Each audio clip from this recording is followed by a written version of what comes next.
got mail from Nigeria.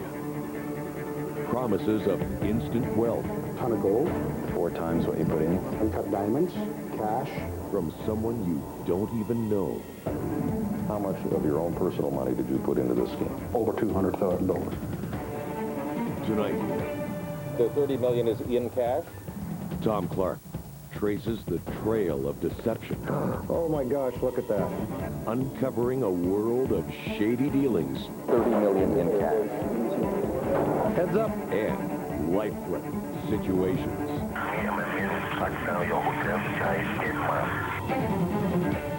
And a Canadian trying to be a hero, locked up in a U.S. prison. His dream, to run a counter-terrorism training camp. His nightmare, paranoid claims by American law enforcers that he was up to no good. Just arrogance. Now, to clear his name, he's fighting the toughest battle of all. The entire United States government. This sounds absurd. Tonight, They're holding you in prison for 15 months. Victor Malarick on the U.S. agency that threw him in jail. They're clearly vindictive. The jury that finally believed him. He was being open and honest about what they were doing. And the Canadian government that wouldn't help at all. They certainly could have and should have come forward, but they didn't. This is CTV's W5. Here is Tom Clark. Good evening, and welcome to W5. So, the scam goes something like this.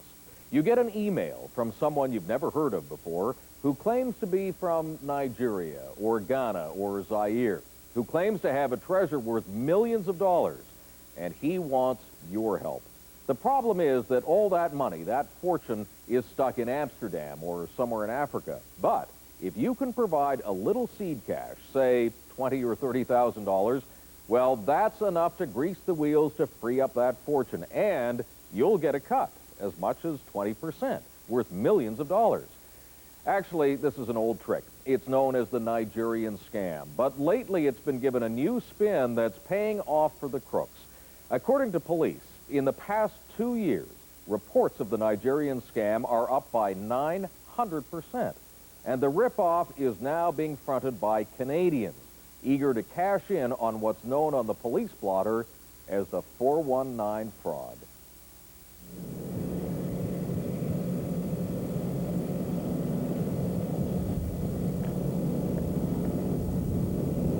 Just outside Moose Jaw, Saskatchewan, home to grain farmer Dan McLaren, recently defrauded of more than $200,000 through a Nigerian 419 scam. How did you get involved in this? A friend of mine told me about it and said there's money to be made. Dan was told by this friend about a young African named Charles Kofi, who had a $500 million fortune. He and his fortune were trying to come to Canada, and he needed just a little bit of money to cover expenses. And when Charles Kofi and the money arrived, everyone would be handsomely rewarded. And who was doing the telling of this story? Well, nobody from Nigeria. It was this man, Henry J. Stats, also known as Jerry, a trusted and familiar face around Moose Jaw, the Canadian who fronted the scam for the Nigerians. And he told quite a story about Charles. You know, when I first met him, he reminded me of a young Sidney Poitier. He never lied. I never could trap Charles to lie to me, to tell me anything other than the truth. How much money was he saying he could make out of this? It was 4 times what you put in U.S. funds return.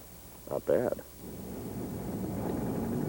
An almost 500% return on your money. Pretty hard to resist. Now, as time went on, did you keep on getting hit for more requests for money? Yeah. What was the explanation of why he wanted that extra money? More problems over there. Immigration problems. Flight problems. And this was the type of patter that McLaren kept hearing from Stats. What's preventing you from bringing him over here even for a week's holiday? 6 times. Out of London, they extradited him. Out of Brussels, Belgium, we tried to get him out. France, same thing. Now we got him back in Amsterdam, and we're having the same problem. Problem after problem after problem, but nothing that a bit more money couldn't solve. These are the Western Union receipts showing that over a period of a few months, Dan McLaren sent off more than $200,000. Some of that money went to Stats, but most of it went to the Nigerians. And Dan wasn't alone. Dozens of other people around Moose Jaw and Calgary also paid out millions of dollars into this scheme. And still, there was no sign of Charles Kofi, no sign of the fortune. Eventually, one of the victims complained to the police. The case ended up on the desk of this man, Detective Sergeant Mark Simpchism of the Hamilton Police Department. Stats had moved his operation to Hamilton, and it wasn't long before Simpchism paid him a visit. He was, in my view, a very typical con man. He had the gold jewelry, he had the black shirt, he had the shaded sunglasses, and he talked a mile a minute. In fact, Simpchism didn't believe a word Stats said. He started checking out Stats' story. Claim number one, there was a multi-million-dollar Kofi fortune. There's $150 million sitting in the Barclays vault here in Toronto. It's been here for a little over 2.5 years. In cash? No, there's a ton of gold. From Gold these. bars? Half of them are gold bars. The other half is dust called alluvia gold, which is 23.78 pure, and I had that checked. Diamonds, uncut diamonds, cash. Barclays Bank does not even exist in Canada anymore, let alone a Barclays Bank vault. So, an out-and-out lie. Claim number two, the Kofi fortune can be retrieved with something called the Golden Tally. A golden tally? Yeah, it's a gold. It's like What's a that? credit card. And late Elijah Coffey's name on it with his number on it. The police have that. And it's a credit card? No, what it is, it's a validated card that if you have this, you can open up the treasure.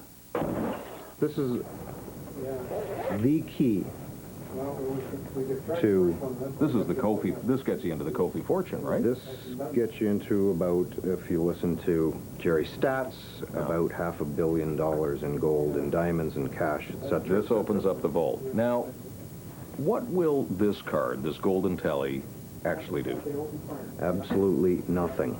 On its face, it's probably worth about $1. And I do give the Nigerians credit for making that card, but again, Adobe Photoshop can work wonders. Claim number three, Jerry Stats never profited from the millions that he raised. Nobody could ever accuse me of that. Nobody could ever accuse me of wiring money, overseas and flushing it back here. Never. I never did that. There's no paper trail to that aspect. But take a look at this.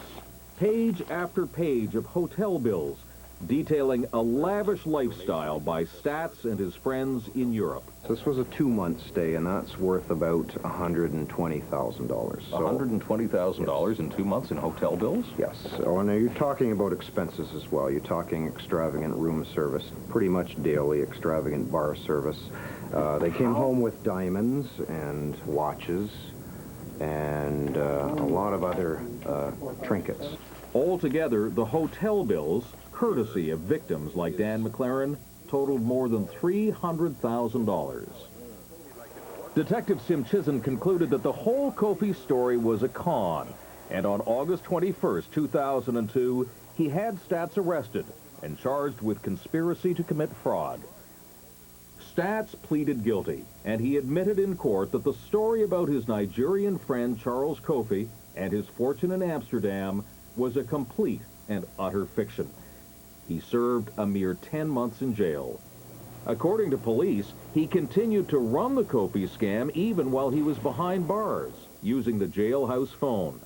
Now that he's out, he's insisting that he was innocent all along, and that the Kofi story is real.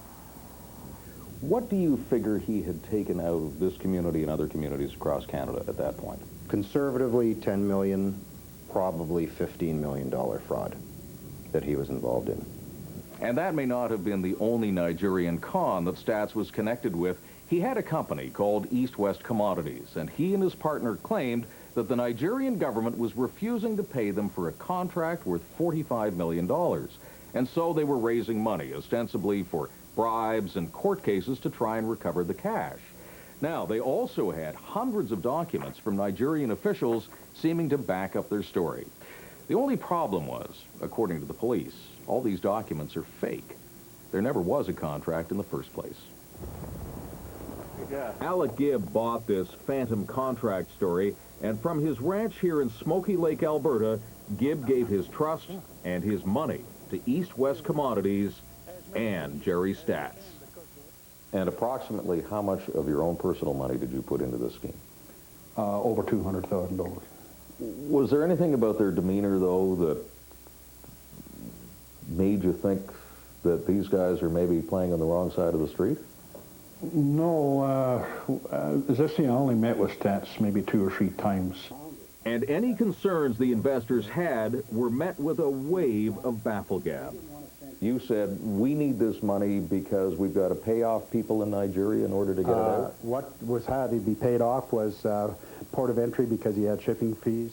So the government was putting him together as extra expenses, but if he would have stopped, they probably would have assassinated him because and an outside source has much more power if they're trusted. The reason East West needed the money was vague, and so was the amount. $6 million by some accounts, as much as $50 million by others. What happened to it? Some of it disappeared, but much of it ended up in Nigeria. Can you look me in the eye and tell me that you have never been involved in a Nigerian scam? Never. Put me on a polygraph test. Test my skills, test my authority, and test me as an intelligent person. Go for it. Never have I ever been challenged to that. Because no, I know Nigerian scams. When we return, It's a factory here. our investigation leads to the surprising home of Nigerian email fraud. And it's nowhere near Africa. When CTV's W5 continues.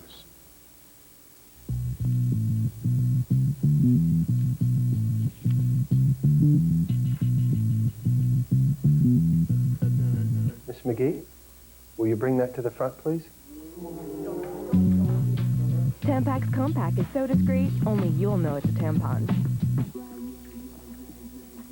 Well, I hope you brought enough for everyone.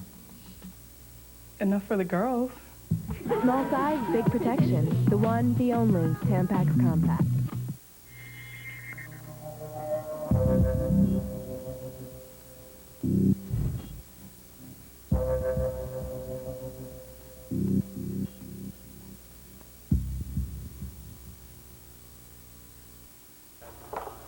What is this? You had pizza delivered here. It's not delivery, it's Delicio. Frankie Delicio? I think I saw him with your sister. Delicio Rising Crust Pizza bakes up fresh like pizzeria pizza. It's not delivery, it's Delicio from Kraft.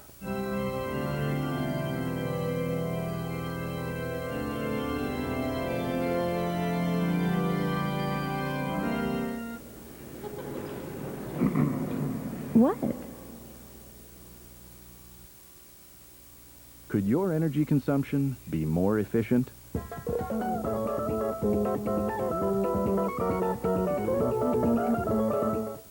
Choose products marked Energy Star, the international symbol for energy efficiency. By using less energy, you'll save money, help the environment, and do your part to address climate change. Look for the Energy Star symbol. To find out more, call 1-800-O-CANADA or visit canada.gc.ca. A message from the Government of Canada. Not that long ago, young Bobby was given great-tasting Dimetapp to relieve his cold symptoms. It seems that he's back to his normal self. Dimetapp, and they'll be back. You're watching W5 on CTV. Still to come, you'll meet the man who promised to make us rich. But will he want to meet you? I just want to introduce you to some friends of mine.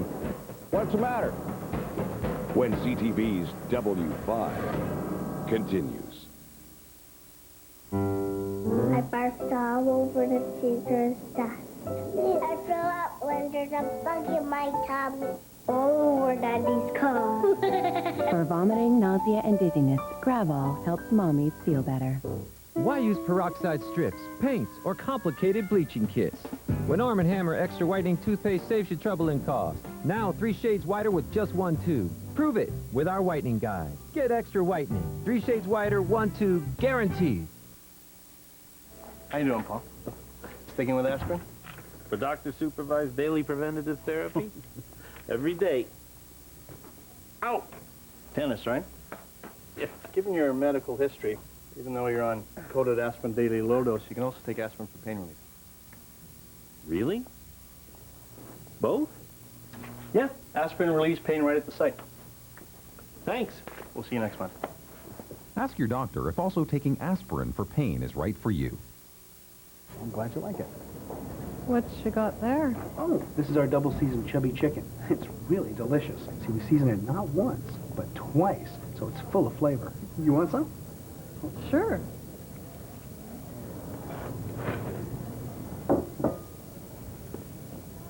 Ma'am, hello. No. Chubby Chicken family favorite, now just $15.99 at AMW. Being the only First Nations kid in grade 12, he really stands out in my mind because he made my high school experience so positive, and literally I wouldn't have graduated without him. And even though the French community in Saskatchewan is very small, he was always very excited about it and encouraged all of us to stay active. She taught me how to respect people. I think that was really important. We had just a great group of teachers, and they were just very supportive in my growing years.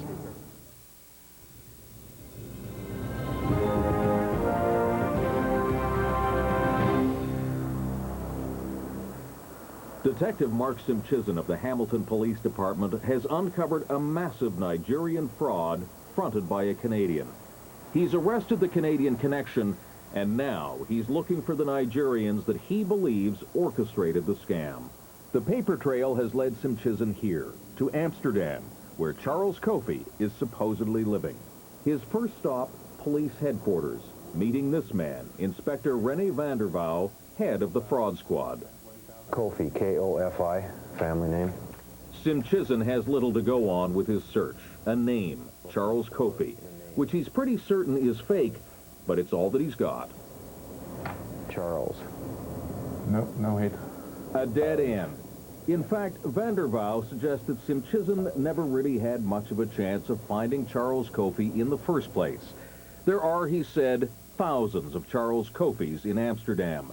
Nigerians calling people around the world, telling them stories about fake fortunes that have to be moved, getting them to either send their money or, better still, getting them to come to Amsterdam, and then tricking them into turning over even more money. Vandervouw invites Simpchism for a tour. This area is called Bijlmermeer, in the southeast part of Amsterdam, the geographical heart of Nigerian organized crime worldwide. Why here? Because compared to other countries, the Dutch law is very easy on them. Yeah, when they get arrested, they'll get 1.5 year, perhaps 2 year sentence, and then they'll be sent out of the country. Bijlmermeer is an 8 square kilometer area of high-rises, underground garages, and parks that have become the breeding ground for crime. This is where the soldiers for 419 crimes are recruited, and there are thousands of men and women here who are only too willing to sign up to work the fraud. It's like they multiply. You take one out, they'll bring in 2 more. You take 3 out, they'll bring in 10 more. And then Detective Simpchism gets a real eyeful. He spots what appears to be a Nigerian boiler room in full operation, making little attempt to hide what's going on inside. And as you can see on our right side, the GFT company, it doesn't look really legitimate. No. If you put on just a paper sign saying what the name of the company is. On computer here as well? Yeah. It's full of men on cell phones and computers trying to con victims around the world, even while we're watching.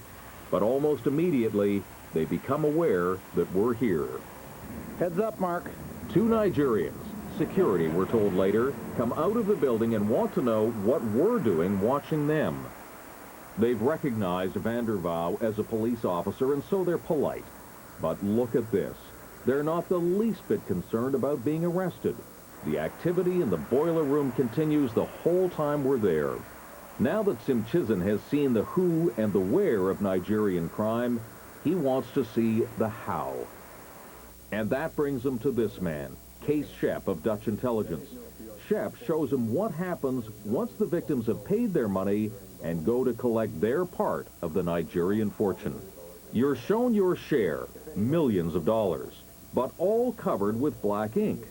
The Nigerians tell you that it's been dyed to prevent other people from stealing it, but now they'll show you how it can be washed and turned back into regular money. I'm going to do it here, in the envelope. Yes. I secure it. I wait for about 10 seconds. Yeah. And then, if it is okay, it must be a 20-euro bill. Okay. Yeah. Okay, we'll look at it now.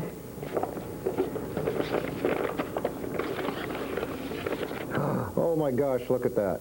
It's a cheap trick because I have a double thing here in. And that's the whole scam, cheap tricks. A sleight of hand that makes you think the black paper has been turned into a real 20-euro bill.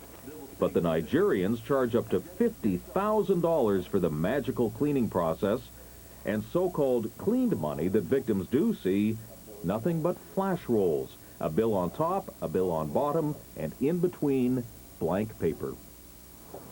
For Mark Simpchism, it's been a real eye-opener. It's a factory here.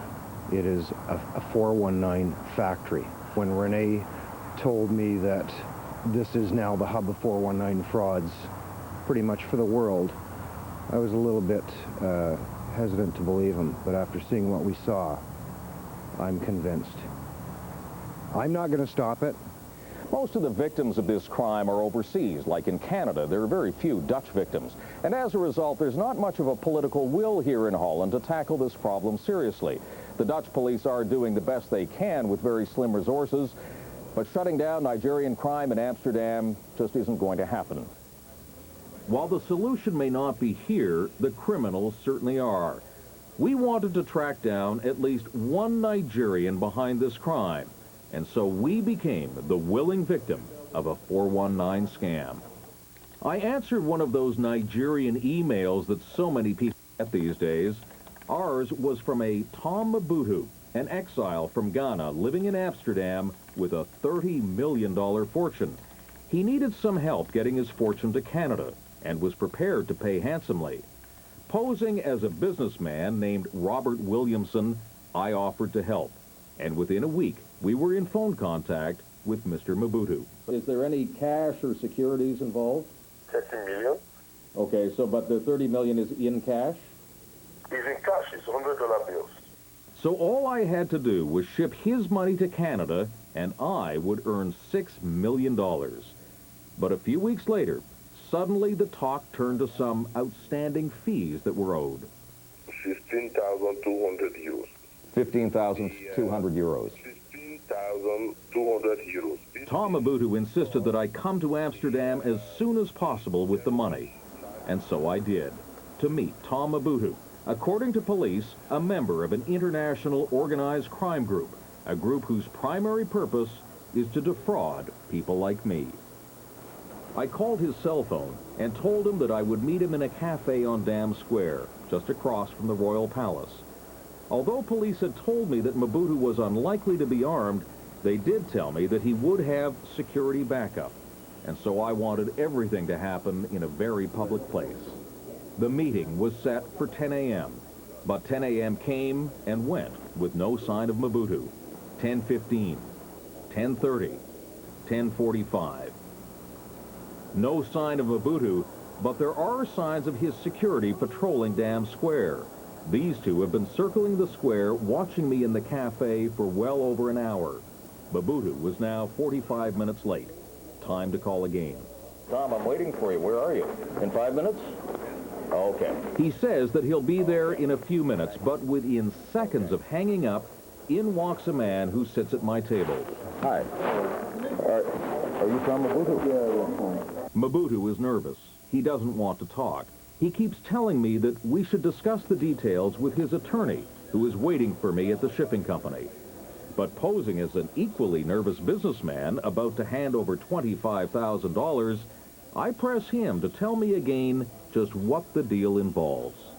So in that suitcase, Tom, it's gold? You're going to put it in the bank. Yeah, but what is it, gold, diamonds? It's gold.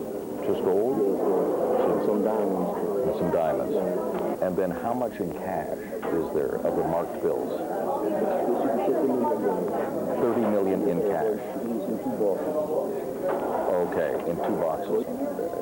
$30 million in American cash? What are these, $100 bills? Yes, $100 bills. Okay. In 2 cases. 3 cases. Okay.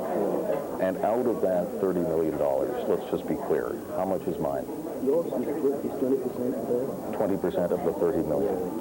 Okay, so that's $6 million. Yeah. Finally, Mobutu just can't sit still any longer. He wants to take me to the so-called security company where I'm supposed to hand over the cash. He tells me his driver is just outside. We leave, but outside, I have a little surprise waiting for Mr. Mobutu. Okay. Well, Tom, I just want to introduce you to some friends of mine. This is Canadian television, and they're doing a documentary about our deal and about our business. And they wanted to meet you, so I said that was okay. Is that okay with you? Cut. What's the matter? And so the first time we confront Tom Mobutu about his $30 million story, he runs for cover with his 2 security men close behind. Just another con man who's been caught on the grift, or something a bit more dangerous? Just half an hour after he disappeared into the streets of Amsterdam, we received this phone call. You are going to live here in a coffin. Me and my men will track down your hotel. You are a dead man. Remain in the hotel, then you're going to die. Watch out.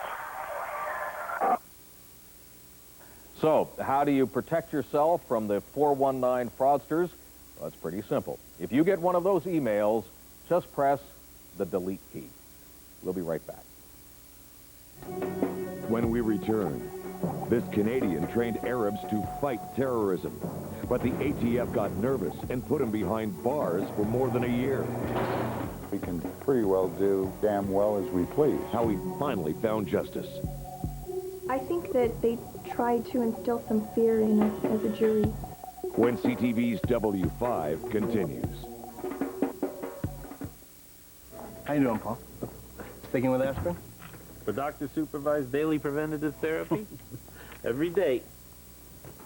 Ow! Tennis, right? Yeah. Given your medical history, even though you're on coated aspirin daily low dose, you can also take aspirin for pain relief. Really? Both? Yeah, aspirin relieves pain right at the site. Thanks. We'll see you next month. Ask your doctor if also taking aspirin for pain is right for you.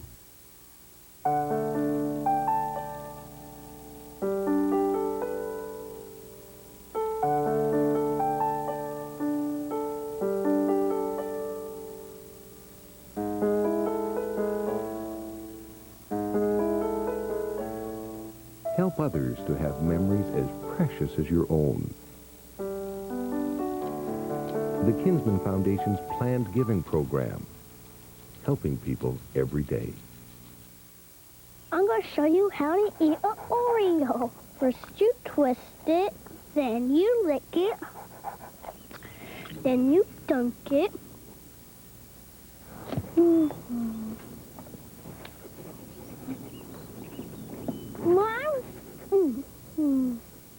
Mom said chocolate isn't good for dogs, but you can have the rest of my milk. Mr. Christie, you make good cookies. It's a good BLT. Yeah. Good soup, too. Really good. You know what? This tastes just like Mom used to make. Bob, she did make it. Hi, boys. It's the home-style lunch you don't have to go home for. Tim Hortons BLT and soup combo. Try it with our new tomato parmesan or any soup and a medium coffee for just $5.99.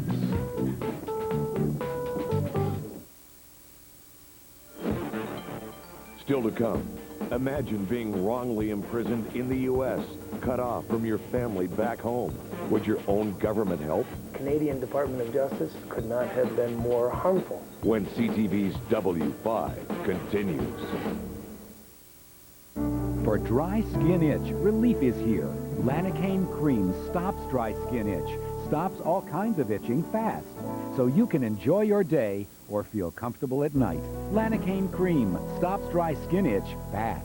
And I saw her face. Sunday. Now I'm a believer. Get ready for a CTV television event. Shrek. Yo, Brad. Dang. Featuring never-before-seen footage, not even on the DVD. Wow. A donkey and an ogre become the unlikeliest of friends. I'm an ogre. Doesn't that bother you? On a quest to save a princess. Wake up. Shrek. Sunday at 7 on CTV. Want every hair, nail, fiber. Amid the steamy streets of Miami. There are no other crime scenes in Miami today. The gritty approach of forensic science makes its way. CSI Miami, Monday at 10, 9 Central on CTV. Closed captioning of this program is brought to you in part by Century 21. To purchase or sell your home faster, call a local expert. Your Century 21 agent.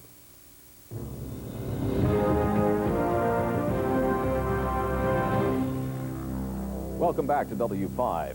When he was arrested in New Mexico, Canadian David Hudak was quickly nicknamed the Missile Man. It was suggested that he had ties to terrorists. American authorities pointed to what they called a huge arsenal of missiles and warheads. Hudak's simple explanation, he was running a counterterrorism school training Arab allies of the United States. That arsenal was nothing more than demolition explosives. And that's the story that W5 told a year ago when we asked whether Hudak was nothing more than an innocent victim of security-zealous Americans.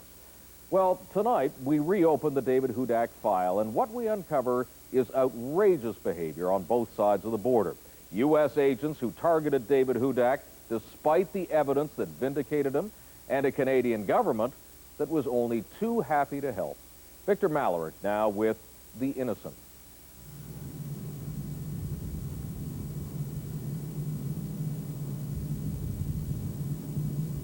Barren scrubland in the heart of the New Mexico desert. It may not look like much now, but Vancouver's David Hudak had big plans for this spread.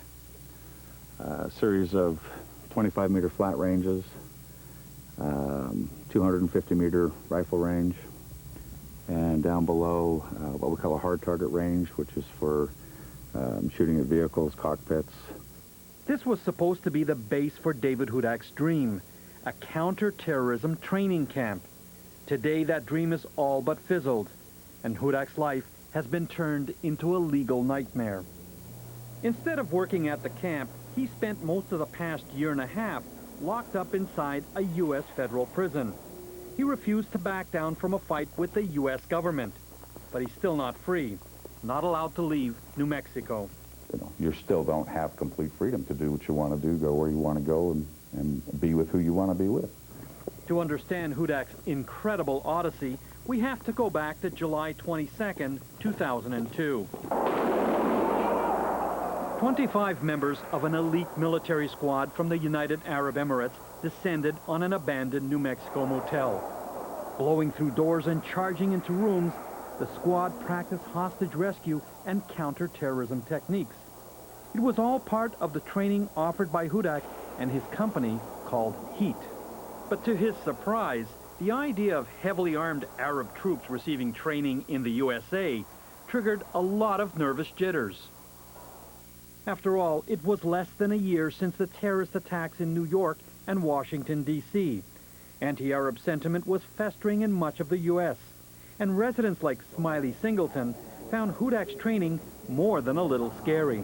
I didn't know if it was another terrorist thing gearing up for another September 11th. And people like Smiley weren't the only ones keeping a wary eye on Hudak's operation. On August 14th, 2002, just weeks after that public training session, Hudak was at the center of yet another very public event, a raid on his company's property. Leading the raid, an agency with a dubious reputation, the Bureau of Alcohol, Tobacco, and Firearms, or the ATF. This particular incident has a larger quantity of these warheads or missiles, as people are referring to them. Warheads and missiles? According to the ATF, Hudak possessed a massive illegal arsenal. Nearly 2,400 of these so-called missiles and warheads. Hudak's lawyers, Tim Padilla and Bob Gorence, maintained the media's presence on that day was no mere coincidence. Make a big-time case post 9/11 about a guy, God forbid, a Canadian training Arabs in the desert on how to conduct counterterrorism, and just look at how the news popped after David was arrested. The ATF, FBI, INS, and U.S. Customs raided both the Roswell facility. Person at the White House for Homeland Security, they say they are checking on the incident. The so-called missile man from Roswell has September 11th, the worry is firepower like this could end up in the wrong hands. The news media dubbed Hudak the Missile Man, a possible terrorist and threat to U.S. security. But until then, Hudak had built a reputation as one of the good guys. Like at this hostage rescue in Lima, Peru. His company's equipment helped save 71 lives. His products and training programs were also used by the RCMP, even the Department of National Defense. As for those so-called missiles and warheads, Hudak's paperwork shows he bought them legally to use as demolition charges. What's more, he had the proper permits to bring them into Canada and later back into the United States. The turn of events was tough to take. Outraged, humiliated. In February 2003, in an exclusive jailhouse interview with W5, Hudak held fast to the belief that eventually he would be vindicated. You know, I have to believe in the long term in a trial. In this thing, it's going to come out. It will all come out. Justice has got to prevail in this thing. And while he remained in prison, his wife Leslie remained in Vancouver with the couple's 2 young boys. As an employee of the company, she was threatened with prosecution herself if she came to the U.S. and visited Hudak in prison. That was all more than a year ago, months before Hudak's trial was to begin. A trial in which he and his lawyers would have to face a daunting foe, the U.S. government, hot for a conviction in a high-profile case. There was great disparity of resources. And obviously it's that way when you're taking on the entire United States government. The prosecution even went so far as to spend more than $80,000 U.S. on this video for the jury. 2 of those so-called missiles were strapped to a car with a crash test dummy inside and detonated. When they did that, their only purpose was to try and scare the jury. And of course there was no testimony whatsoever of them ever being in a car for the purpose of a car bomb. It was shaping up as a classic David and Goliath fight. But Hudak did have a secret weapon on his side. An investigator with a pedigree few could match. What it boils down to is just arrogance and hubris. Ken Walton is a retired FBI agent, having spent 24 years with the Bureau. His walls would be the envy of any agent. Signed photos from presidents alongside mugshots of 2 of the FBI's 10 most wanted that he personally brought to justice. Today, he's a hired gun, working as a legal investigator. It was not a professional investigation. It was shoddy. It was essentially was an effort to uncover information that would support a preconceived idea. Preconceived idea was that there was something wrong with David Hudak.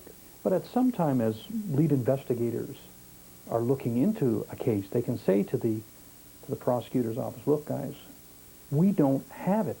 The FBI did exactly that. And the State Department did exactly that. You would think that the prosecutor's office would listen to the FBI and to the State Department. You would think so. But while the FBI and the U.S. State Department thought Hudak was clean, one agency didn't, the ATF. These are the same people that brought you Waco. Waco, Texas, an infamous event in the bizarre history of the ATF. 10 dead, including 4 ATF agents. In the aftermath of the tragedy, Walton investigated the ATF's tactics on behalf of the U.S. government, and he discovered a dangerous attitude within the Bureau. we are ATF, we're the United States government. We can pretty well do pretty damn well as we please. And in reviewing Hudak's file, Walton concluded the ATF's tactics hadn't changed. It appeared to me as though ATF was operating investigatively in the same manner in the Hudak case as they had operated in the Waco case. Why did the ATF go after David Hudak with such force? They thought this was a big-time case. This would make their career. This would be a feather in their bonnet, and it failed drastically. But would any American jury believe that their government and law enforcement agency was wrong and a foreigner, a Canadian, was innocent? It would take a lot of convincing. For the first time since they rendered their verdict, 6 of the jurors were brought together by W5 to talk publicly about the case, all in greater detail than would ever be allowed in Canada. Early on, what did you think that this case was all about? The way the government introduced it was, there was a lot of terrorism involvement. You know, this could be looked at as a terrorist act. But once the trial got underway, it didn't take long for the jury to see past the scare tactics. He was being open and honest about what they were doing. So you began to wonder why all of a sudden they decided that they didn't like what he was doing. Why is this person on trial? Show me some more evidence, please. And remember the prosecution's video of the car with a crash test dummy being detonated? Well, it blew up in their faces. I think that they tried to instill some fear in us as a jury. Did you think that this was a bit of a stunt? Yeah, expensive stunt. And the jury didn't think much about the prosecution's fear-mongering about the so-called missiles the ATF found. He bought them as demolition charges, and that's what he was going to use them for, was demolition charges and nothing else. What are your impressions of the Alcohol, Tobacco, Firearms Agency after this case? My impression of them has gone downhill. Of course, I began to think that after the Waco case and the role they had in that one, and now this one, which are very similar in that they didn't do a very good job. The prosecution's case was crumbling fast. When the trial finally came to a close, you went into deliberations. What happened in that jury room? Once they were able to relate in less governmental terms, there was no question about anything. You know, this man needed to go home. The government needed to reevaluate what they were doing. It took the jury less than 7 hours to reach a verdict in the case. Not guilty on all 9 charges. What was going through your head? Vindication, relief. It's quite something to have somebody hand you your life back, basically. And that should have been the end of David Hudak's legal ordeal here in New Mexico. A happy ending to the story. But it wasn't, not by a long shot. You see, immediately after he was acquitted of all charges, before he could leave the courthouse and celebrate, he was taken back into custody. This time, he was charged with a visa violation. Immigration officials took Hudak back to the place he had spent the last 15 months, U.S. federal prison. When we return. But the visa expired because he was in custody for 15 and a half months. This sounds absurd. How a legal nightmare leads to a much-needed reunion. Did you get me a lot? When CTV's W5 continues. Bye, guys. Hey, Grandma! Mom's gone! McCain Deep and Delicious Cakes. So chocolatey and moist, with a resealable dome that keeps it fresh tasting, slice after slice. I am back. I just forgot my keys. Nice lunch, guys. McCain Deep and Delicious Cakes, the treat that's simply irresistible. And I'm so hooked, Tomorrow. now I'm a believer. Get ready for a CTV television event. Shrek. Your breath stinks. Featuring never-before-seen footage, not even on the DVD. Wow. A donkey and an ogre become the unlikeliest of friends. I'm an ogre. Doesn't that bother you? On a quest to save a princess. Wake up. Shrek. Tomorrow at 7 on CTV. Hey, that thing got a Hemi? You're about to find out.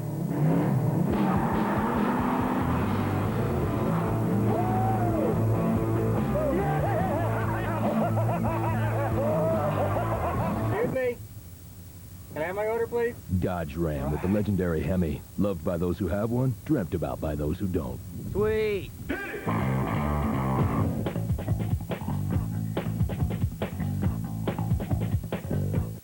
Yeah, the DQ double burger and double cheeseburger are big, all right, which got us to thinking, how about a really big fry to go with them? Here's your big fry.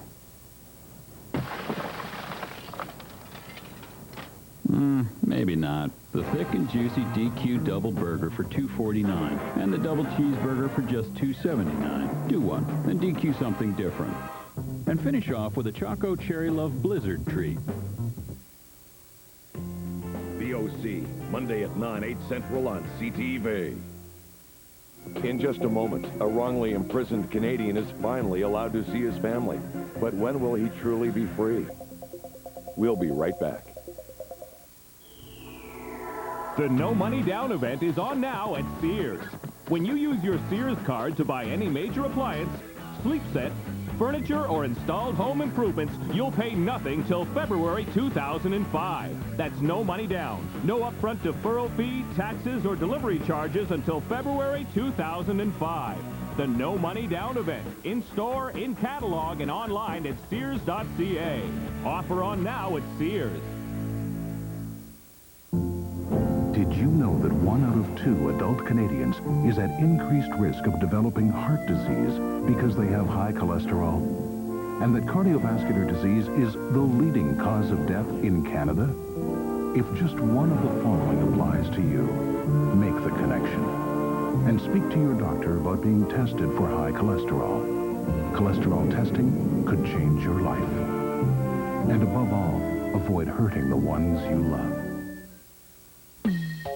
Did you ever notice how kids have the perfect hair color? With all these highlights and dimension? Don't you wish they could bottle this? Well, check out Nice and Easy. Nice and Easy with built-in highlights. Instead of flat, matte hair color, get color with highlights, dimension, natural variations strand to strand. From matte to magical. Now this perfect color is mine. Nice and Easy with built-in highlights. Claro. Color wonderful. Next week, Nora Jones. I'm just a girl who got really lucky. The Queer Eye Guys. So it makes you look thinner. Meg Ryan. And Kylie Minogue. All next week on Canada AM. Thank you for supporting our community United Way. Together, we raised $2.532 million that will ensure that everyone in our community will have access to a quality of life we can all be proud of. Excuse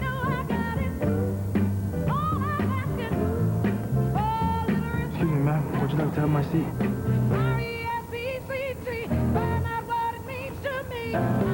A message from the Foundation for a Better Life.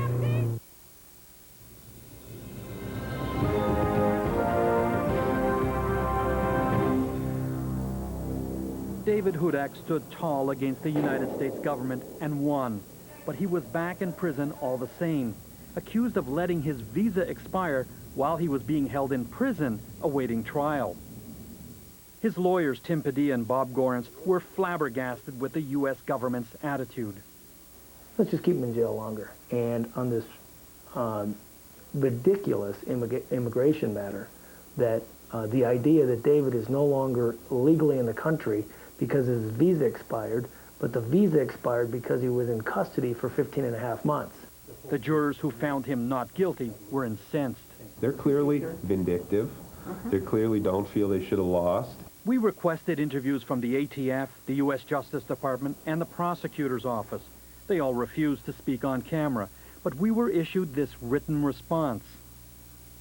It says, The U.S. Attorney's Office for the District of New Mexico respects the jury's verdict, but it goes on to say the outcome of the Hudak trial has not changed the office's philosophy about such cases. You know, as they say, a fish stinks from the head down. And those people were intimately involved in all decision-making. And I'm talking about the highest levels of the U.S. Department of Justice. Is David Hudak owed an apology? Oh, yeah, absolutely. Yeah.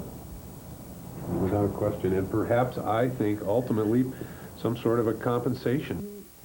But that's not the only government that may owe Hudak an apology. Well, the Canadian government, as far as I'm concerned, was not terribly forthcoming in assisting us in our case. They certainly could have and should have come forward, but they didn't. For months, correspondence went back and forth.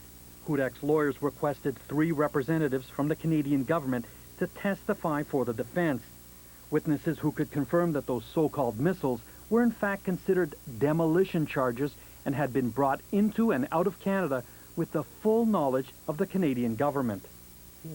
The request for the Canadian government witnesses came to this man, Gar Party. If it's in the power of the Canadian government to do something, I think one should expect that the Canadian government would do so. Before retiring last August, Party spent 36 years in foreign affairs, winning several awards for his service as one of the country's top diplomats. Party tried to convince the Canadian Department of Justice to help Hudak's defense. But in the end, the decision was taken that a Canadian could not go and testify in the trial in New Mexico. Canadian Department of Justice could not have been more harmful. When we needed Canadian witnesses who worked for the Canadian government, they weren't allowed to come down here. And to make matters worse, W5 has discovered that while the Canadian government refused to go to bat for one of its own citizens, it was prepared to send witnesses to Albuquerque to testify on behalf of the prosecution in an effort to convict Hudak. How do you think Canadians would feel when they realize that their government will help foreign governments prosecute them but won't come to their defense? I think they should be justifiably upset. The Justice Department in Ottawa refused our repeated requests for an interview to explain their position on the Hudak case, first telling us we don't do television. Then they told us that under the Mutual Legal Assistance Treaty with the U.S., they are obliged to help the prosecution if requested. But they're under no obligation whatsoever to assist the defense of a Canadian abroad, even if evidence could help prove that individual's innocence. I think Canadians are owed an explanation. The Honourable Member for Pickering, Ajax, Ipswich. Merci, Madame la Présidente. In December, Liberal MP Dan McTeague was appointed to the newly created position of Parliamentary Secretary to the Minister of Foreign Affairs. His responsibility is for Canadians abroad. I regret this situation for Mr. Hudak. It gives the impression the Canadian government is working on behalf of the people who are trying to put him in jail. I think that's simply unacceptable, and it should be discontinued as a practice. You're going to make sure it never happens again? It won't happen again, certainly under my watch. If there is a David Hudak somewhere in the world today, I suggest they contact my office as soon as possible, or contact Foreign Affairs, or get in touch with us as to any requests they may have that may materially help them. Too little, too late for David Hudak. Months pass while Hudak remains stranded in New Mexico. The latest step in his efforts to be completely free, a telephonic hearing with Immigration and Customs Enforcement, or ICE. Unfortunately, I can't let you in while the hearing is going on. Behind closed doors, the hearing proceeds. Hudak hopes it will set him free once and for all. But when the hearing is over, yet another delay. Hudak remains on ice. This sounds absurd. They're holding you in prison for 15 months. You're exonerated, you're acquitted, and then they decide to charge you with being in the country illegally? That's correct. You're right. It's absurd. I don't set the rules. I just have to live by them like everybody else. So what are you going to do now? Wait. It's the only thing I can do. Through most of his ordeal, David has fought this fight alone, going more than a year and a half without seeing his wife and 2 little boys. He wasn't even allowed to go home for Christmas. Finally, his family flew to Albuquerque on Boxing Day. David is anxious. Waiting. Just seems like the minutes go by so slow. What will the boys remember of their dad? How will they react to this stranger? David can only wait and wonder. They're here where? Oh, right on. Hi. Oh, hi. Oh, that's a good hug. Did you miss me a lot? You did? Well, I'm glad you missed me a lot, because I sure missed you a lot, too. David, how do you feel? Fantastic. Best Christmas present. Despite all that has happened to him, David Hudek hasn't given up on his dream of running a counter-terrorism training camp, but he's wary. I'm a little bit gun-shy at this point in more ways than one. We'll see. I don't know yet. I'm a good guy, okay? I've worked for them for 18 years in building these businesses up for almost 18 years. If this can happen to me, it can happen to anybody, and that is a scary thought.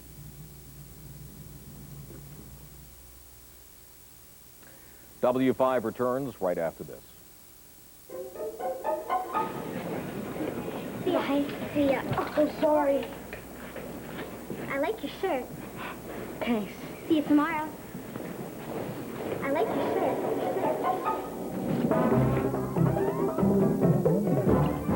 It's hard to resist the soft, fresh feeling of Ultra Downy. Ultra Downy rinses right through the fabric for a lasting freshness. Mom, how do you work this? It's hard to resist Ultra Downy. Mom, when somebody sneezes, you say bless you, right? Right. So what are you supposed to say when somebody coughs? Robitussin. To help stop a bad cough, respond with the strength of Robitussin. Robitussin.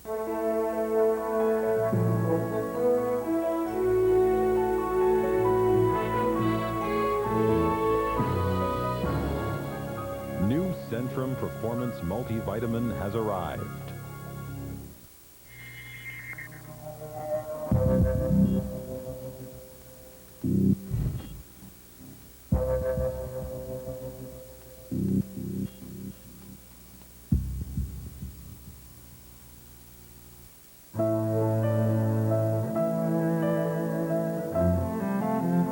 It's bleach. And it's thick. Introducing Vim Thick Bleach. Closed captioning of this program is brought to you in part by McCain Deep and Delicious Cake. The treat that's simply irresistible. And before we go tonight, a look ahead to the next edition of W5. Next week, This was a bite to kill. vicious guard dogs. He bit you in the eye? Are these animals born or trained to kill? Has it bitten anyone? Been several people. Exotic new breeds, making pit bulls look like poodles. Lethal protectors, It's like carrying a bomb around. with no license required. It's a responsibility like having a weapon. Creating a business based on fear.